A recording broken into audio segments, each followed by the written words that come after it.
यदि आप नौकरी में हैं और आपका ईपीएफ अकाउंट है और ईपीएफ में बैलेंस आपका जमा होता है रिटायरमेंट और पेंशन फंड, तो देखिए ईपीएफ में 3 प्रकार के फंड होते हैं।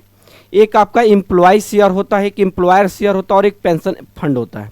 तो जब भी आप जो है अभी खासकर बिहार के जितने भी नियोजित शिक्षक हैं वो लोग अपना क्या है ईपीएफ के पैसा निकासी करवा रहे हैं, विड्रॉल करा रहे हैं, तो उससे क्या है कि आपका टीडीएस कट रहा है। तो आखिर टीडीएस देखिए, एक हमारे भाई साहब ने जो है किसी ने कमेंट किया कि ईपीएफओ का पैसा निकालने में टीडीएस कट गया है, कैसे रिटर्न होगा, नहीं कैसे इसको रिटर्न करेंगे। तो सबसे पहले आज की इस वीडियो में हम लोग जानेंगे कि टीडीएस कटता क्यों। इसके 2 बड़े मेजर जो रीजन है हम लोग जानेंगे कि 2 बड़े मेजर कारण क्या है इसके टीडीएस कटने का, उन बिंदुओं पे हम लोग चर्चा करेंगे।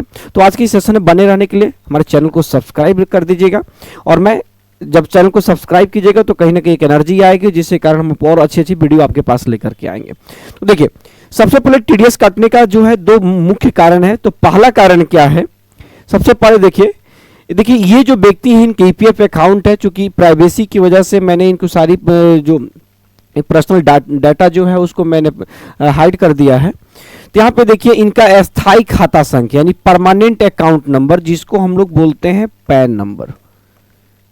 क्या बोलते हैं? Pan number. तो देखिए कह रहा है कि पैन नंबर यहाँ पे देखिए, यहाँ पे इनका लिंक नहीं है ईपीएफ अकाउंट से। जब पैन लिंक नहीं है तो देखिए यहाँ पे क्या बता रहा है कि pan is not linked with UAN, universal account number जिसको बोलते हैं। जब ईपीएफ अकाउंट खोलेंगे तो यूएएन नंबर मिलता है। कह रहा है कि higher rate of TDS will be enforced if TDS is applicable. कह रहा है कि यदि टीडीएस एप्लीकेबल हो जाएगा तो टीडीएस एप्लीकेबल होगा तो टीडीएस का हायर रेट आप पे क्या किया जाएगा, डिडक्ट यानी इन्फोर्स्ड अप्लाई किया जाएगा, काटा जाएगा। कब? क्योंकि pan is not linked with UAN.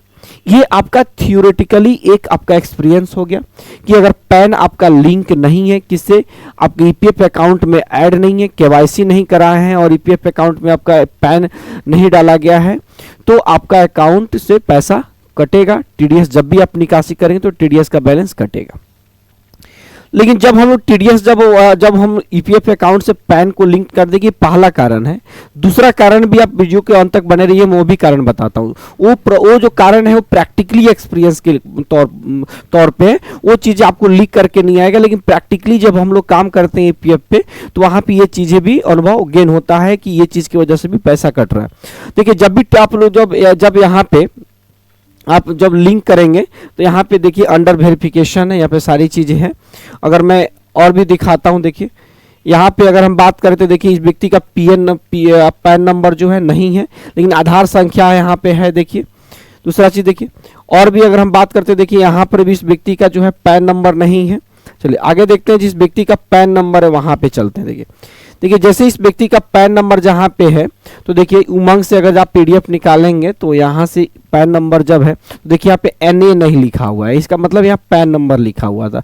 जब पैन नंबर लिखा हुआ है इसका मतलब यहाँ पे पैन ऐड है। यहाँ पे देखिए आपका आईएफएससी कोड है, इसका मतलब बैंक अकाउंट भी ऐड है, और आधार नंबर भी स्टार दिया है, इसका मतलब आधार नंबर भी लिंक है। तो ये आपके पहला जो सबसे बड़ा मेजर कारण रीजन था टीडीएस कटने का।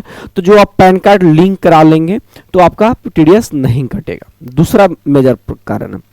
दूसरा मेजर कारण क्या है इसका, जो सेकेंड अगर हम मेजर कारण की बात करते हैं, देखिए अगर सेकेंड जो मेजर प्रॉब्लम जो बात करूंगा मैं, मेजर जो रीजन है वो क्या है कि जब आपका आधार भी मान ली कि आधार भी ईपीएफ से लिंक है, आपका पैन भी आपका जो है ईपीएफ अकाउंट से लिंक्ड है, आपका अकाउंट का भी केवाईसी हो चुका है, यानी तीनों है, फिर भी आपका क्या होता है कि टीडीएस जो है कभी कभी कट जाता है।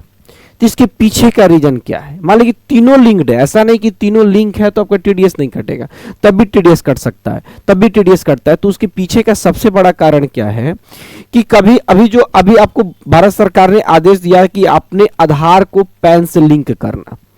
जब आपका आधार और पैन एक दूसरे के साथ लिंक नहीं होगा तब उस आधार पैन को जब आप ईपीएफ अकाउंट से आप लिंक करेंगे, ईपीएफ अकाउंट में केवाईसी करेंगे, डालेंगे, तो भी आपका टीडीएस कटेगा। तो यहाँ पे क्या होगा कि पहले आप इंडिविजुअल आधार और पैन को लिंक करेंगे। जब आधार और पैन दोनों लिंक्ड हो जाएगा तब जाकर के आधार पैन को यहाँ पे केवाईसी अपडेट करेंगे, तो क्या होगा कि आपका टीडीएस नहीं कटेगा। ये दो महत्वपूर्ण, पहला आपका ऑप्शन था कि पैन वहां पे लिंक्ड नहीं है, ईपीएफ अकाउंट में ऐड नहीं है।